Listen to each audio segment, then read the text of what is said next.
Uy sharoitida ishonchli bo'lgan, tez va oson tayyorlanadigan marmelad retsepti. Bizga atigi 3 donagina mahsulot kerak bo'ladi. Istalgan turdagi oddiy домашний kompot, shakar hamda agar-agar. Shakar hamda agar-agarni kompotimizga solib, yaxshilab aralashtiramiz. Erib olgan massamizni past olovda gazga qo'yib, miltillatib 2 daqiqagina qaynatib olamiz.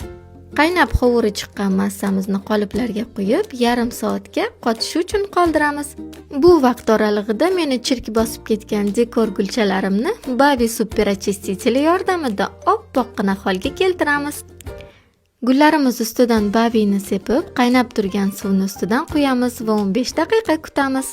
15 daqiqada gullarimning hamma chirki suv yuzasiga chiqdi va muzdek suvda chayib tashladim. Bu vaqtda marmeladlarimiz ham qotib oldi. Albatta siz ham shu uslubda tayyorlab ko'ring.